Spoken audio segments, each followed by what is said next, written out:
And welcome to Inside Albania with me, Alice Taylor. Welcome to season 3. We are back again. And I thought I'd kick off the season with something a bit different. I have invited Albania's #1 rapper, Noizy, to the show. You might be thinking, why a rapper on Inside Albania? Well, when I first came to Albania 8 years ago, he was the first Albanian artist and musician that I ever heard, because I used to drink coffee in the same coffee shop every morning, and that was who they were listening to. But not only that, he's lived in the UK for years, and I want to know about his experiences, his motivations as an artist, as a musician, some of the controversies along the way, and also why did he decide to back Prime Minister Edi Rama in the recent elections?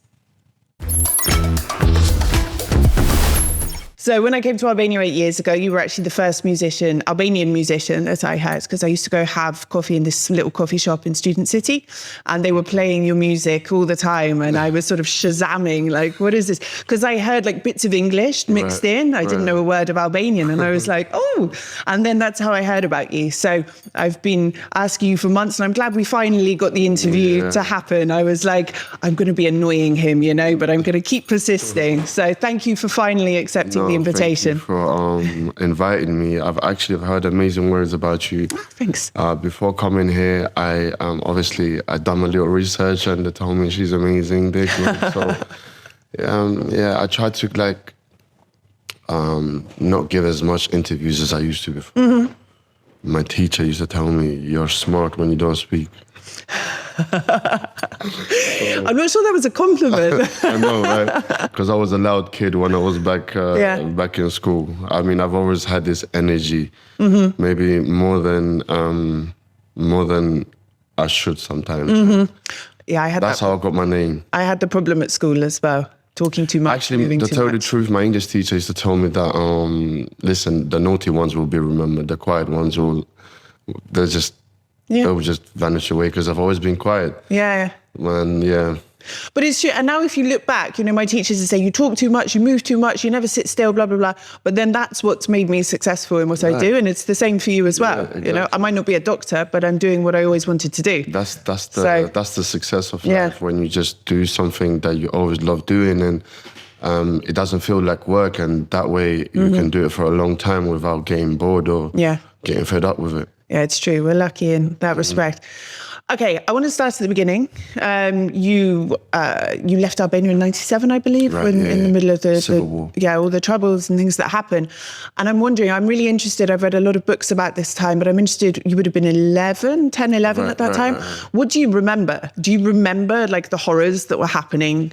Yeah, I actually do. I don't know where to start, but I would say gunshots I'm not even exaggerating it, every 10 seconds, every minute. You'll hear it everywhere. It just became part of life at one point. But the most disturbing and hard thing was finding weapons everywhere, literally everywhere. Every bush, every corner. If it wasn't a weapon, it was a bullet. If it wasn't a bullet, it was bullet shells. If it wasn't that, it was part of grenades and all sorts of guns. Just imagine depots being open, and as a kid, it became quite normal, sad. Yes, you desensitized to it. Yeah, exactly. And then your family made the decision to leave because they felt it was not safe, wasn't the appropriate place to... Actually, my uncle used to live in England for 2 years before we decided to go there. And we just wanted to go anywhere, really, where it was just safe and more suitable for our family. So my dad decided to, back then, we made, I think, fake visas just to get out of the country or something like that. And then England, I remember it was accepting asylum seekers, but not from Albania. They was accepting it from Kosovo. Yeah. So we had to, I think we had to go there and register ourselves as Kosovo. Yeah, lots of people did that. Yeah, well, I mean, what it is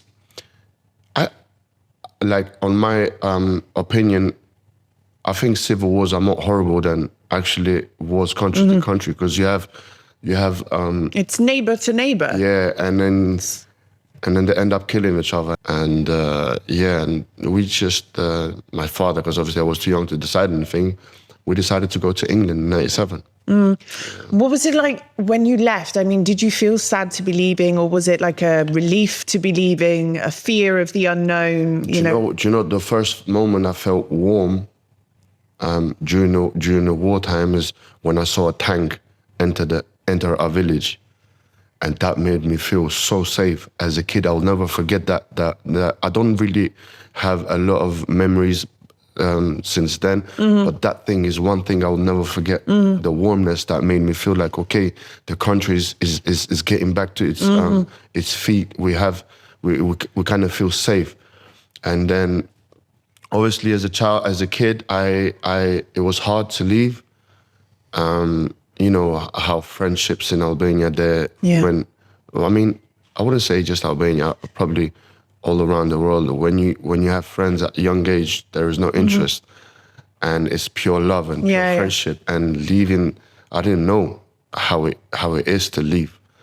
So I left. The hardest thing was leaving friends behind. At that age. And you touched down in London, I assume. What was your first impression of Waterloo? I don't really remember much. I start remembering.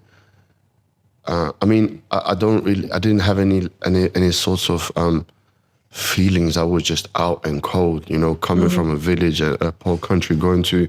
Imagine we stopped in Waterloo. Could you imagine how developed Waterloo was? Like a lot of big buildings, and I was like, okay, I just know I'm in a different country now. And just go That's a culture shock, isn't it? Yeah, big one.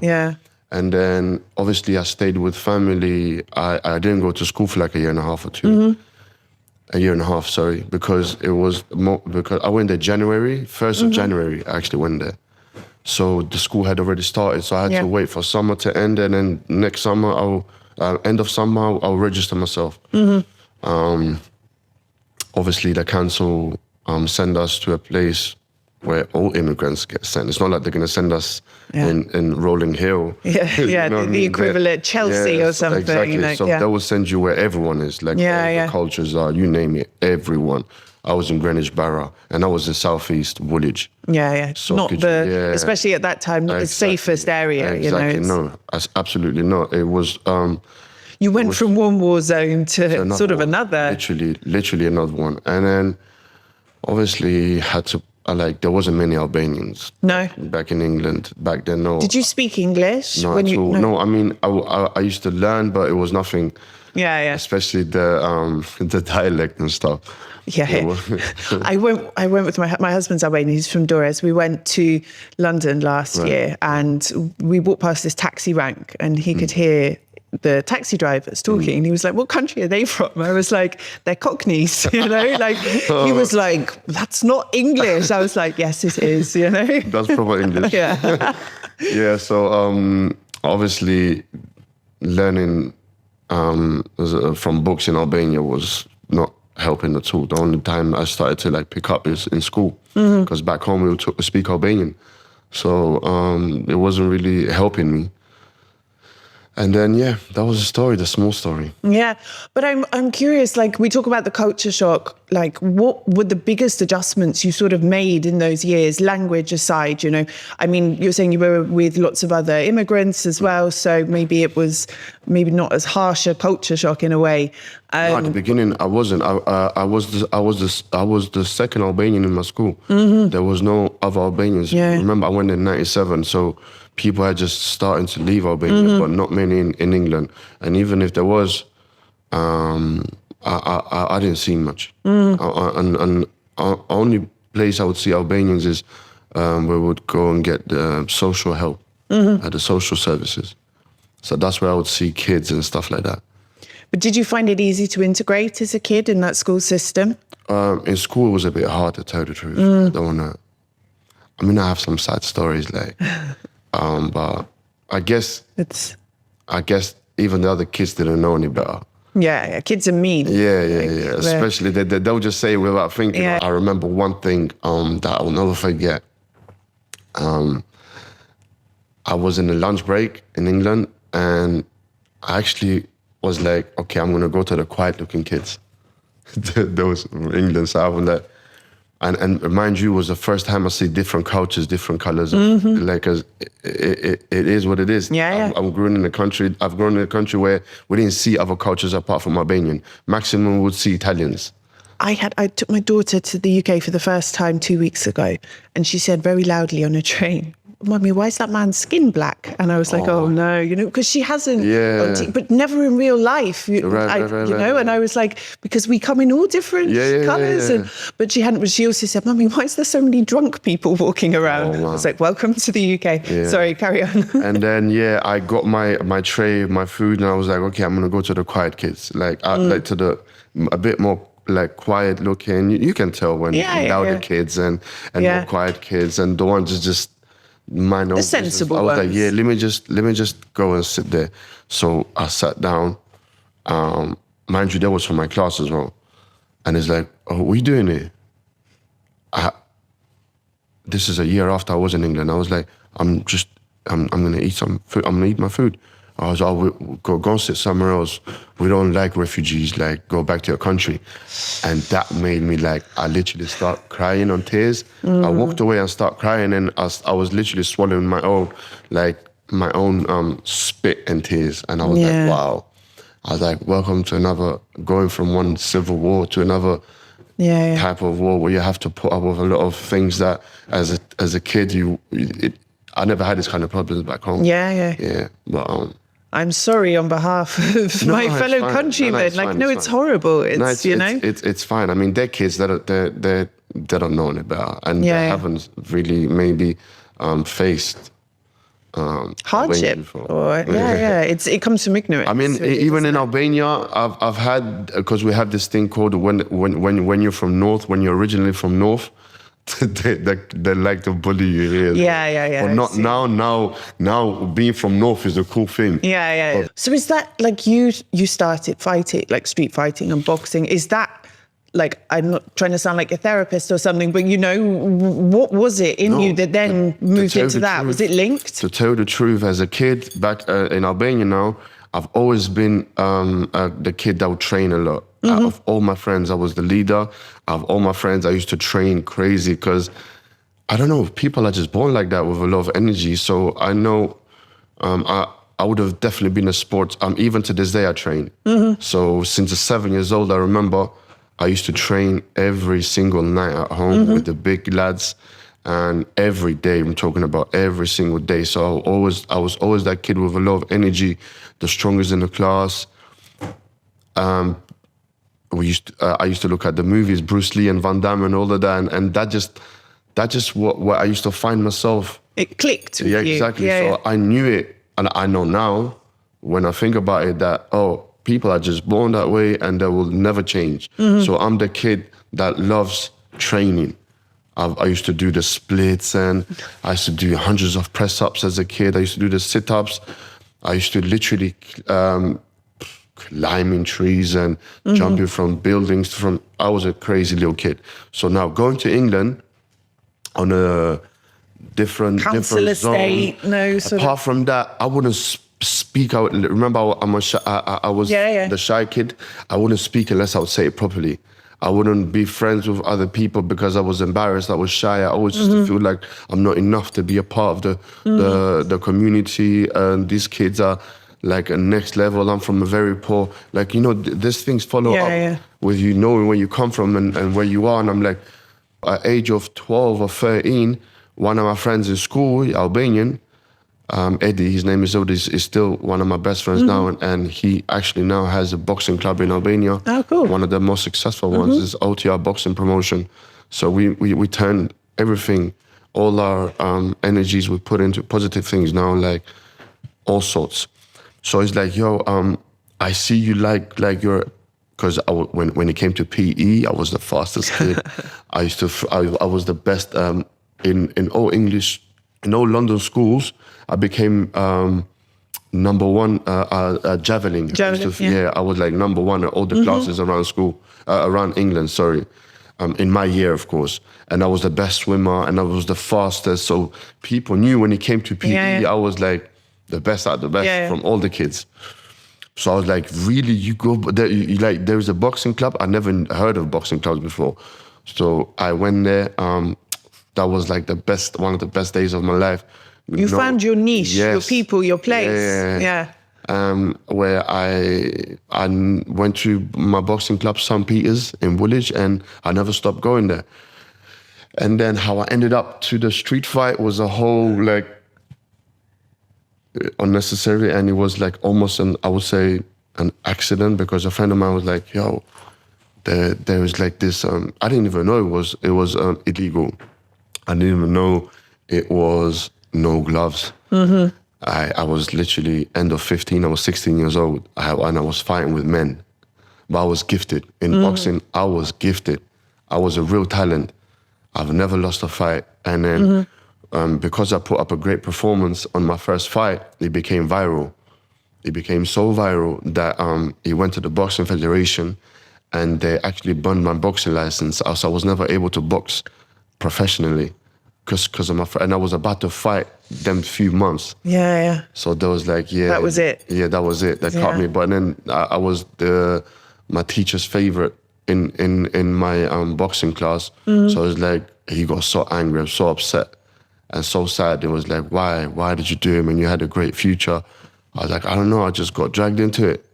So, but everything happens for a reason. Yeah, I guess. You know? I guess. Like when bad stuff like that happens, I always try and think, okay, yeah, it's crap, but it's making way for something better, which in your case, 100%. It's not like you've not been successful doing something else, is it?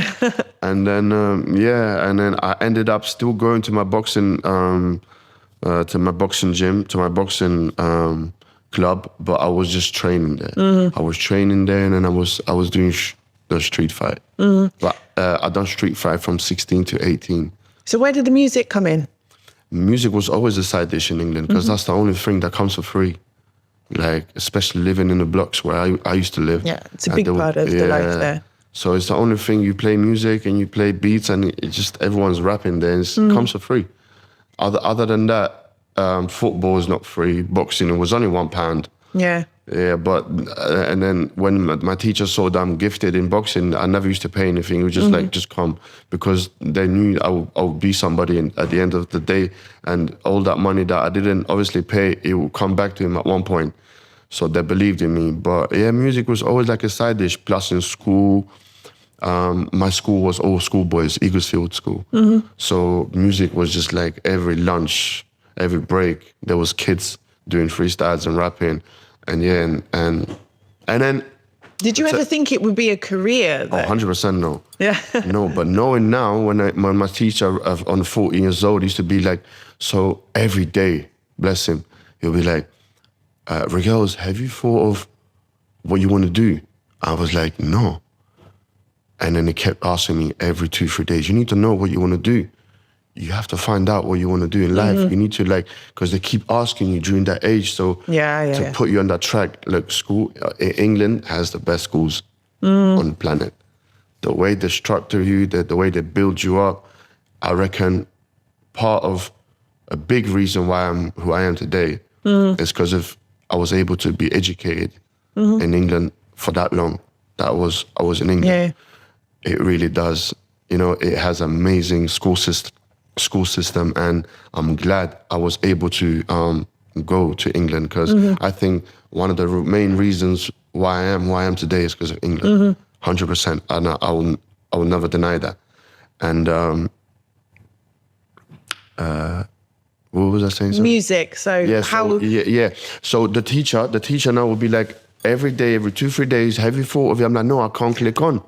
So I guess now I know why I never knew what I was going to do, because I would have never thought in a million years that I would be making music to this level for this long. But how did it become that? When did it start to become your career option? When I first came here. Because you came back here when you were 20. Was it? First I came at 18. And then I stayed 1 year, and then I went back again. And then I said to my friends, you know what, bro? Now when we're making trouble, the troubles are not small anymore. We're not kids anymore.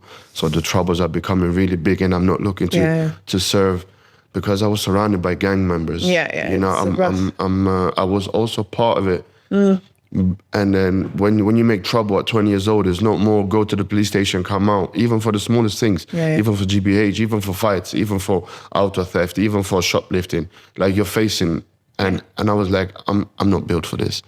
Like I thought I wanted it, but I really don't. Like my mom's family's never had any gangsters. My dad's family's never had any troublemakers. I'm just a different. But it's hard in that environment kid. in London. But the only reason why I think I've maybe sometimes became violent or done things that are not suitable for me to have done back then is because the environment. 100%, because a lot of people can comment now and say, yeah, but I've lived in England. I've never had to do that. Is what you choose, brother. I lived in Southeast. Yeah, it's different. You have to live there and to know. And when you live there as a kid, you actually grow with grow with other kids. You think if you'd stayed in that environment, you would have been sucked more into it? I don't know about that, but knowing my circle and knowing how much I hate being bullied, or knowing how much I don't like being pushed against the wall, God knows. Yeah. I mean, I'm not an angel. I'm far from being an angel. I don't look for trouble, but when trouble comes, sometimes I overreact, and I've noticed that on myself. And it's so hard for me to fight it, even though my mom always tells me when you have trouble, always count to 10. But mom, no, when you have that energy in you, there's no pause between something happening and even thinking of counting to 10. You know what I mean? It's like I can't change who I am. It's like asking me to change. I mean, I can improve, but it's hard to change. I'm born like that. Being a good fighter as well makes it even more problematic. But you know what it is? Boxing has calmed me down, to tell the truth. It gives me discipline. It gives me. I've never held weapons in my life because I never needed to.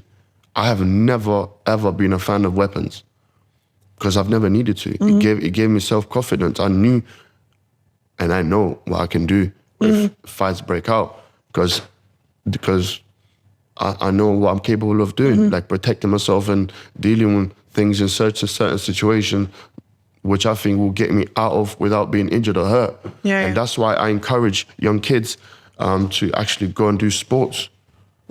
And I think boys and girls at one point, they will face trouble in life. Hopefully it's not their fault, but they have to protect themselves at all times. Now, like we look at Albania and we look at the situation in London. My mum was a teacher in London, South London, for 45 years. So she knows quite well what it was like as well.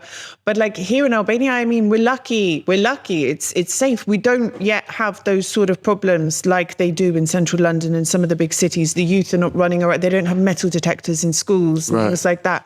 But there was that kid that was killed last year, you know, and people saying, oh, we're going to start getting that culture here. You know, they're on TikTok, they're online, they're listening to rap music, they're listening to this, they're getting influenced, they want to emulate the people that they see.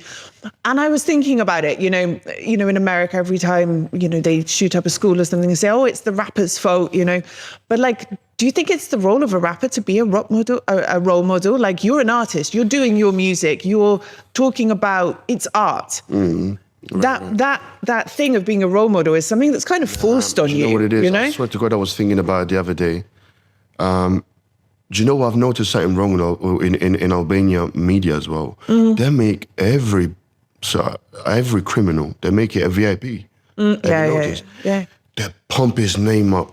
They say he's done this, he sold so many drugs, he killed so many people, and he's his got name this is car, everywhere. this house. He's got that and he's got this. And why'd you make every criminal a VIP? Why'd you make him famous? Why'd you make a kid Google who he is?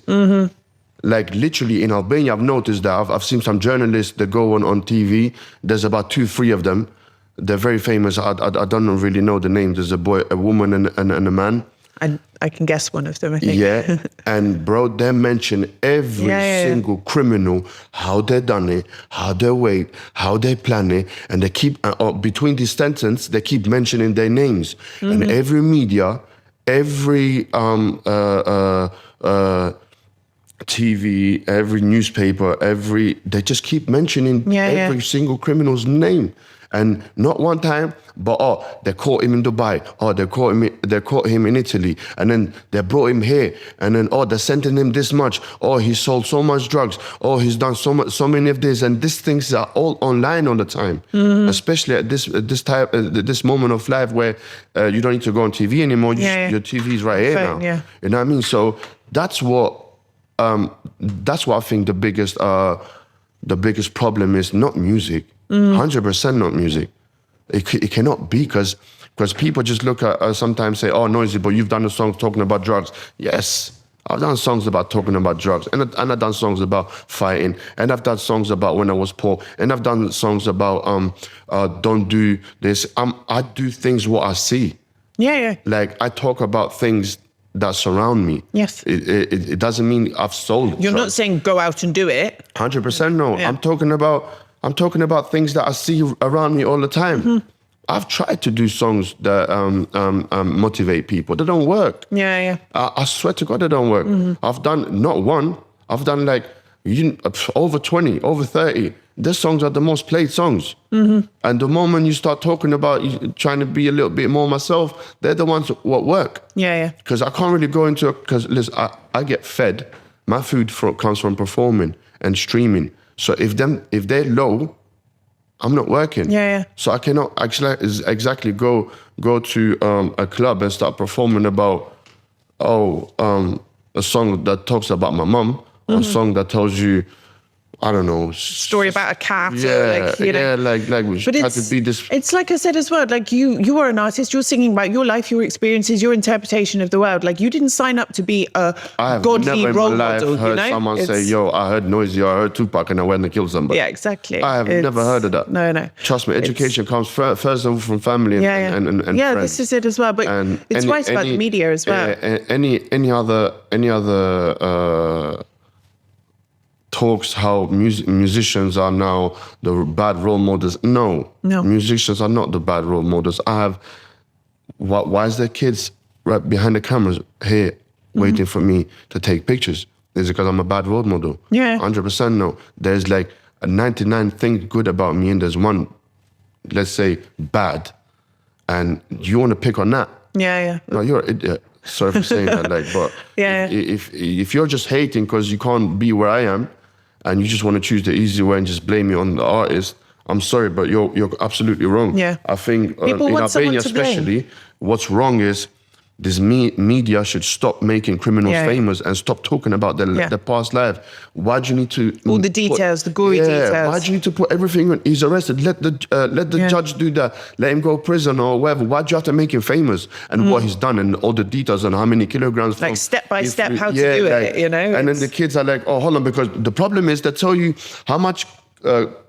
Tons of cocaine he sold, and they tell you how much he's made. So now a kid is thinking, So now a kid is thinking, hold on, why should I work as a waitress, or why should I work as a building site? I can just do that, and maybe I'll get lucky. I won't get caught as him. Yeah, I won't make the same mistake as him because they've told me what mistake he made. So do you know what I mean? Yeah, exactly. They told me what mistake that ex-criminal made, or that gangster, or that drug dealer made. So I will not make that. I'll be ahead of police. I'll be a step forward, so they'll never catch me like that. They'll never catch me by phones, because now they tell you, we catch them by phones. We've intercepted. They're using this app, and we've read their messages. So the kid now says, okay, when I grow up, I'm not going to use the app. I'll use another app, or I won't even use phones. I'll use letters, like papers, or I don't know, because.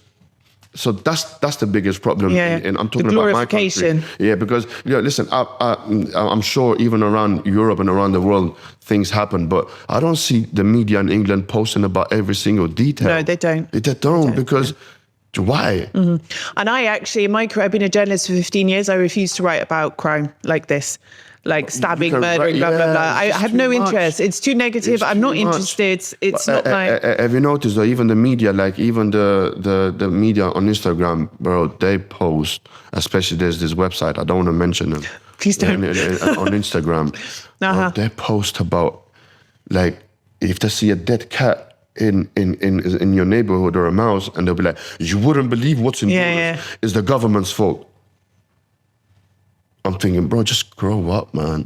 Just go to work. Too much negativity. Yeah, it's too And they much. bring people in studios just to fight with each other and to argue and to like, I hate it. All the time, most of the time. I'm not saying Albania has the best government and the best politics, but it's not their fault all the time. It's our fault. Yeah. Like we have to treat our country as our garden. So if you're gonna throw something outside on the road, you literally, if you look at it from far, you're throwing it in your garden. If you look at it from the plane, it's not no one's land anymore. It's your land. You know what I mean? It's as simple as that. Now, you mentioned the P word, so I'm going to ask you, you mentioned the word politics. You backed Edi Rama in the recent election. You made a song. Yes. How did that happen? Did he ask you, did you ask him, are you two friends before this? No, I want to know. Come on. I mean... You knew I was going to ask this, and I have to, but I'm curious. He's been in my studio before. Cool. I've been on his podcast. He's cool. I mean, a lot of people judge him because no one's perfect, but he's cool. I think he's updated. I think he's the best we have so far for the moment. He's more connected to the youths compared to the previous ones. Obviously, there's a lot of space to improve, a lot of things to improve. But listen, do you know what it is? So let me answer the question first. We speak every now and then. Just congratulates me from our successes and whatever. Is he a fan? I wouldn't say that. I don't think he listens to rap music. Does he sit in the car listening? No, he does. He has liked some of my songs, he said. So he's like, yo, I have never asked you for a favor before. I said, what's up? He goes to me, would you be down to making like the elections song? I was like, bro, that's Wasn't expecting that. Yeah. And I said, but listen, to make the song, I have to swear at you guys a little bit. That's the truth. There's a lot of things to improve. The Socialist Party are the best. In order to make a good song, I have to be real about it. You know, he goes to me, go ahead. I said, oh really? I said, you really want me to? I said, you know what? I'm gonna keep it sweet. I will say, you guys have a lot of things to improve on, but I'll give it a shot. Yeah. Guess what? I had such a hard time trying to do the song. I wasn't finding, because it's challenging for me, because I come from a poor family, and the majority of my fans are like, the majority of Albania is not up there, or is not even middle class, is almost poor. So people are a bit aggravated, but with the politics, and it's not his fault. They're aggravated from '86, they're aggravated even before that. From communism, so we generational trauma. From politics, we have been let down. I'm not gonna lie. Some make good job, but in general, all the Albanians have been let down from politics. I don't know what to say. I don't know one man can change it unless we all change. But I guess it's hard as well. Like, I paint, I write, and if someone commissions me to do something, I just sit and stare. Like, I can't think of something. The inspiration has to come. Yeah, and when it comes. And people look at me as like, oh, he's that kid that made it from now. That constantly keep telling me, yo, don't back the politicians up. Don't. But listen, I live in a country. I have to. I live here as well. It's not like I don't live here. So I have to be part of this. So. Maybe I can change the politics, or maybe I can motivate them, because me and the Prime Minister not sometimes, but a lot of times I tell him, yo, this is wrong, or for example, there's something going on. For example, we can fix that, or especially for the youth, let's make youth clubs and stuff. Because that's one thing that I like about England. They had a lot of youth clubs, so kids, instead of staying on the blocks, they'll go on youth clubs and activities, it's really counselling, and we have a lot of them kind of conversations. So, and then as I was saying with the song, last day, I sent it to him and I was like, yo, I think I've made an amazing song. And he goes to me, send it. So I sent it to him and a few other staffs of his group, and the staff was like, oh my God, it feels very like, it's powerful. It's powerful because that was expecting me to like, it's going to be just another rap song, but it was really amazing. And I'm thinking that song would have been even bigger if it didn't have the politic. If it wasn't like made for the elections.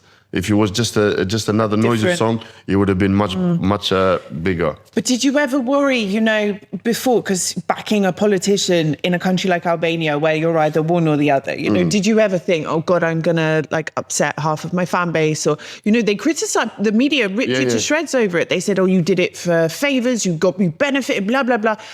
I know how it is. I've been on the receiving end of it as well. Do you know what kind of, the only thing I receive from politics, the only favors I get from politics is negativity. That's not that, like I've said it to Rama, like people think you've done me favors, but the only favor you've done me is like giving me a headache because I'm getting all of this.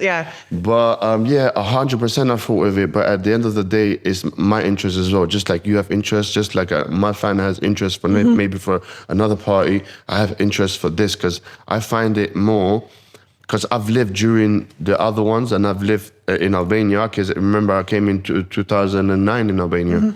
So, and then I've seen both of them, and really, I really don't want to go back to 2009 and 2010. Politics and regulation was horrible. Like for me personally, like it was the worst time of my life. I wanted to go back to England. I was like, you know what, forget everything. I just want to go back. But and then obviously I fought, and then I ended up staying. But it is what it is. I have a life of my own as well. So I need to choose between them. So do you know what it is? Because people keep on going about, but why him? Okay, tell me who then. All right, let's put them all on the table. Let's put one's 2, in prison, 3, 4, one's 5. on trial, and then there's the current one. You know? No, all of them. Not. I'm talking about all the 5 ones. All 5 of them. 2 of them was new. Right? And then I saw them fighting over a microphone. Did you see that? I saw something. They literally fought over a microphone on when they was doing the instant dismissal. I said, are you serious? Right now you fought over a microphone. You just literally start punching up each other over a microphone. I was like, you know what, out the way. I heard you so many, because they speak really well. They speak really well. But when I see things that are different from what you say, you're fighting with your what you call it, over a bloody microphone, who's going to speak first? Bro, you're just showing me you're not any different. You're kids. Like. Okay, so them 2 are out the way, in my mind. So now we have 3. I don't want to go back to the old ones. Now, who should I give it to? I have to play with what I got. Bring me someone new. Show me. I need to listen. But what about you? If Rama called you up and said, hey, do you want to be the Minister of Culture? Or Deputy Minister 100%. Of Youth, would you? I would 100% do it. Yeah? Listen, I'll tell you one thing about me. I might not be able to speak like a politician, but I'm a man of my words. I don't need money. I know for a fact money doesn't make me happy. Money is nothing. Like, I've only gone this far pushing my limits just to tick boxes, just to show people, listen, you can become really wealthy and whatever, rich, whatever you want to call it, even in Albania, even without having to do any drugs, you know? That's why I've gone this far. Otherwise, I wouldn't have. I have enough money to live because nobody suffers for food in Albania. I swear, and I've noticed, like, more money you make, bigger castles you build, you always want to go and feel like, oh, I want to go and sleep outside. And I'm thinking, bloody hell, why is the humans are like that? They want to live in like, you build this whole big villa and whatever, and what makes you happy is when you sleep outside in the small, like in the nature. And I'm like, wow, that's the nature of human. Like, it's not all about luxury. It's about where you find peace. So if I was ever a politician and like the Minister of Culture, just say, or whatever, I'm a man of my words. I don't speak good, but I'll keep my promises. Is it something, now we've brought it up and you're open to the idea, is it something you would want to pursue, maybe 5 years, 10 years? That's another question. Like, you're ticking so many boxes, not ticking so many boxes, you're smashing so many things music-wise. You know, is there going to come a point where you think, okay, I've done what I wanted to do there? Yeah, but the thing is, I get very involved emotionally with whatever I do. So Well, so do they in Parliament. Have you seen them fighting in Parliament? Yeah, it's ridiculous. It's ridiculous. I mean, what can I say? I get involved with things emotionally. I don't just do things just to do things. Yeah. Like when I do it, my family gets involved, and my feelings get involved, and then I keep thinking of so I'm in between. Do I want to be the loved artist from everybody, or do I want to be for like 10 years, a politician was of 100%. You cannot make everyone happy.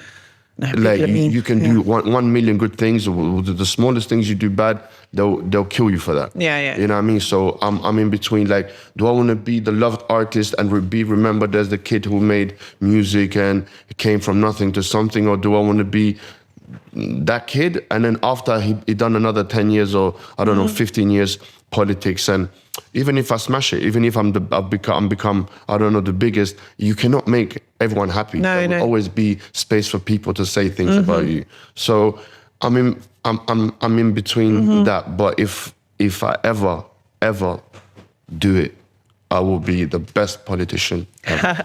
I swear, because I know myself. I get involved with things like emotionally, and I wouldn't do things to get another million. Because I've had people suggested to me, and my response was the same as yours. They said, "Why don't you go into politics?" So I'm an Albanian citizen now as well, right? So I could, and I'm like the same as you. I can't separate that.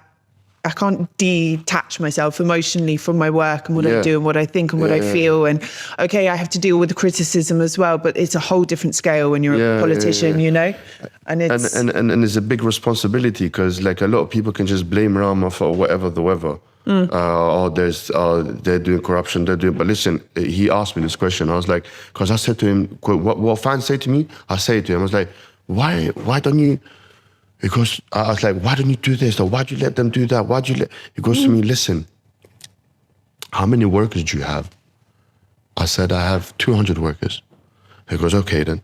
So now a client comes to your restaurant and he orders something. The waitress who's getting the order is on a bad day for whatever reason. The client has an awful experience. Right? It all goes back to you. He doesn't care about the waitress. It's all about, in your restaurant, and they leave a bad review. It's like, in your restaurant, I had the worst time of my life. The food was horrible. The service was crap. The music was too loud, blah, blah, blah. And now what happens is in that comment, there's another 20 people replying to that negative comment to that person left and say, because he's a criminal, or because Noizy done. So you have a whole bunch of people just because you couldn't control that waitress. Yeah. And it's just a waitress, one of 200. Now imagine having thousands of workers. You cannot control that. No. We all have to be. That's what I was trying to say. Like, everyone has to be good. Everyone has to be responsible. Everyone has to be patriotic. Everyone has to Everyone has to do things that they would love to be done for themselves. Yeah. You know what I mean? That's what it should be. So one man cannot control the whole chain. If a chain breaks down, if police officer stops you and asks you for money just to get away, how are you gonna blame? Yeah. How are you gonna blame the head? Do you know what I mean? Like, I don't see, of course, like I said, there's obviously room to improve, like 100 million %. But we all have to do our part. It can't just be one person doing their part and then the rest not do it. We have to do, everyone has to do their part. Now, we have a problem in Albania now. You know, a lot of youth are leaving. They all want to leave. This is. But like, if you were, let's have this hypothetical situation where you are this politician, like, what would you do? What do you think needs to be done to get people to stay, or to entice them to stay, or to come back? You know, if you had that power. I don't think the politicians have that power. No? No, of course not. Like a policy, an incentive, some sort of encouragement, you know, what? I don't think politicians have any power to encourage people. They've lost. People have lost hope in politics. It's not about politics. Yeah. But it's not just Albanian politics. Have you noticed? It's everywhere. I think what's hurting the youth the most is the internet. Yes. As people come with that mind, oh, I'm going to another country and I'm going to make millions of euros in 10 bloody months or 1 year and coming back rich. It doesn't work like that. I've never heard a story successful like that. I've never heard someone say, okay, I went to X country, I made millions of euros and I came and I built this big hotel and now I'm living large. No, it doesn't. I've never heard a successful story like that. It doesn't work like that. I don't think politicians have or businessmen, or I don't think there's a type of structure that can tell these youths to don't leave, don't immigrate. Albanians have always done that for thousands of years. Always. We've always gone to another person's garden thinking their garden is greener than ours. Like, it is like that. I think it's because, I'm not saying about everyone, but there's this type of laziness going on around the world. They want the youth, they want everything quickly. Especially in the Balkans. Have you noticed how many coffee shops there is? Like, it's always full. Yes, yes. And that's like, it's disturbing. My advice to the kids, to the youth, sorry, not kids, don't change your job. Like, work in one thing, don't change it. Don't leave. I don't know what the circumstances are. I don't know why, or like. And you have to start at the bottom. If it's for petty things, do not change your job. Like, because I've noticed, for example, waitress, because I keep talking about waitress because that's what I own. I own a restaurant and bars. So there's this phenomenon that goes, before summer, they leave. They go to South because they get bigger tips and bigger wage. But that's 2 months and you have to start again. What you going to do for the rest of the year? Yeah, you have to start again from beginning. And then you have to go look for a job again. And then you just keep finding yourself going on small circles. And then you realize, hold on, I'm 30 bloody years old now. Can I ask you about your daughter? Yeah, you can. I don't have to, we can... No, it's fine. Okay. How old is she now? She's 18. She's 18, wow. Yeah. What's her direction in? What's her, like, dream? Has she inherited your musical talent? No. No? Thank God. Apart from music, I'm also a great cook. And I obviously, I know for a fact, knowing myself now, if I wasn't going to be a musician, I would have been a chef and I would have been the best. I would have been the best Albanian chef. I probably would have had a Michelin star and I still would have made a big career. Yeah. Like we spoke about at the beginning, if I wasn't going to be a musician or chef, definitely a sportsman. I would have had my boxing club if I didn't have any career in boxing. So I'm the type of guy that I would have succeeded in anything. I hate being number 2. I hate being number 3. If I'm up there, I'm going to be number 1. I have that energy inside me. I will not stop. Because being successful, there's ways to get there. And there's not many ways. It's dedication, focus, discipline. I'm not sure about motivation, but I have discipline more than motivation. Because who the hell wants to, how can you get motivated 24/7? I don't know. My daughter's a motivation for me. Like, it really kicked in for me after I had her. Like, I spent my 20s not knowing knowing what I wanted to do, but not knowing how I was going to get there. And then when I had her, it was like, well, I have to do this for her because I want her to be proud of me. I want to set an example. But you can't find motivation at 6 in the morning. You have to wake up and... I get up at 5 every morning. Well, there you go. It's not like you can do 1, 2, 3, 5, 10 times. Maybe purpose is a better word. I think it's discipline. You have to okay, purpose is 100% one of and then needs. You know, you need to do it. Yeah, you have to. You must do it. But no, my daughter has not, and thank God, because I don't know. I want to, as much as fame is done for me, there's no button to turn it off. Yeah. Like, I cannot just turn it off right now and then just go and be normal and just... Can't just pop into tag and I mean, you can, but I have to deal with pictures. Or for example, like summertime, I have never been to the beach from 2009. It's summertime. I have to go after. Or May. Yeah. But enjoying myself and just, I don't know, just enjoy myself and go. It's like you live in a parallel world, sort of. It's on like the edge of it. Always boxing up myself. Yeah. I'm always boxing up myself in places. Like I always have to go to a restaurant where I know the owner, where they can supply me with a private room. Yeah. It's not like. Not because you want to be like. No. Just you want I hate privacy. That. You want to eat your dinner. To tell you the truth, I hate that. Yeah. I hate always being locked up in places. Of course. But it's just like, you know, if they're not going to ask you for a picture, you see people like, I'm like, you're like, it's going to end up on Yet or Chef or something. Leave me alone. The worst website. That's the one I was talking about. I want to ask you as well, don't worry, it's not an awkward question, but have you approached or spoken to like Dua Lipa or Rita Ora? No, I haven't. No? Why? You need to collaborate. Yeah, I wish. Do you know what it is? Dua Lipa is just a whole different league. Like, she's up there. She knows her roots. Oh, 100%. Oh, actually, no, sorry. I've met Dua Lipa before. Yeah? I've had a show with her, but this is like way back. Yeah, back. She was... we've had 2 shows together, actually. Yeah. You see, that's your way in. One, I mean, you know... Or would you not want to? If I was like maybe a little bit younger, I probably would. But right now, I'm just like... I'm looking to like... not leave music, but like... Wind down a bit. Yeah, like especially shows, like slow down with the shows, like make bigger shows and not as many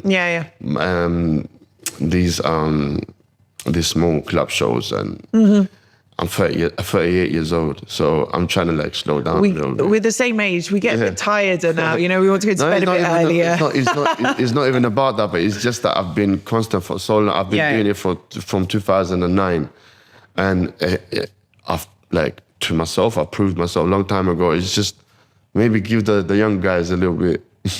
Give them a chance now. Not chance, but just like space. Yeah. But what's next for you then? What are you doing? You have your restaurants, you have your clothing line. My daughter's a big fan. Your music. What's next this year? This year I have an album coming out. A new album. It's called Icon. I've already dropped an album called Icon, but this is Icon International. I have collaborations with the biggest rap artists in Europe. I wish Rita Ora and Dua was there. If you're listening, Rita or Dua. But yeah, they're signed. Especially Dua, she's signed to big record labels, and they wouldn't have no interest to do a song with me unless it really makes sense for them, which I don't think it would make sense for them. But obviously, she's like the biggest. Not just Albanian, but she's up there. Top in the world. Yeah, I think she's like from females. I would say top 3 or top 5. Like I like to call her the Madonna of. I've been sending her an email every month for the last 3 years. Hopeful. It's never going to happen, but I'm going to keep trying. You know. Good luck. But I'm also making a new movie. Cool. My previous one was very successful. My brother Brahim Dastani. Also very famous artist, actors, made movies with in even Hollywood. I'm not really good with names, but if you saw them actors, you would know. I'm making another movie with him called The Blood Money. It has to do with street fights and stuff. It's not my life story, but it's an amazing movie. It's going to be 15 plus. Influenced by your life, by events that may have happened in some way? I mean, no, actually, we just, I mean, a little bit, 100% a little bit, but I think it would sell good. I think it would sell good. I think it would be great. And after that, we're doing troubleshooters too. And clothing? The clothing it never stops. We have 4 drops every year. In between the 4 drops, we also have 2 mini ones. So we do 6 drops every year, like winter, autumn, spring, and summer, which is really going great. It's amazing. It's a growing brand. I think in the future will be like really big. We sell more than Nike in Albania or Adidas. Really? Yeah. Like cool. we absolutely smash it. But my daughter's had her favourite T-shirt for 3 years, and it looks exactly the same as when I bought it. Really? So I say the quality is. Obviously, it matters a lot the way you wash it as well, because a lot of people they don't read how in what temperature to wash it. But I'm really, really happy and proud of the team as well behind it, because it is not an easy thing to do. You have to deal with the shipping, you have to deal with the design, you have to deal with the production, you have to deal with the shops, customer service, yeah, customer marketing. service. That's the biggest issue. Yeah. And then you have to deal with workers trying to be correct. It's not easy being like one of the most successful artists in Albania, whatever you want to call it, and having to have a lot of successful businesses as well, because you have to, like, you have to deal with it as an owner on your own. We have a saying in Albania, only the donkey's owner can pull out the donkey from the mud. So you have to get involved with it. Otherwise, it's never gonna. It's a slow procedure. So I'm there to speed up things. So all of that to come, and maybe at some point in the future, a minister of something or other, who knows? Don't jinx it. Be careful what you wish for. Thank you so much. I didn't even get... I had an amazing time. I got through like a third of the topics that we could have talked for much longer, but I really enjoyed it. Thank you so much. Thank you so much for having me. It was amazing. God bless. That's all for this week. You can watch Inside Albania every Saturday on Euronews Albania. You can stay up to date on our YouTube channel, Euronews Albania, or across all major podcasting platforms. Until next week, Mira Pashim.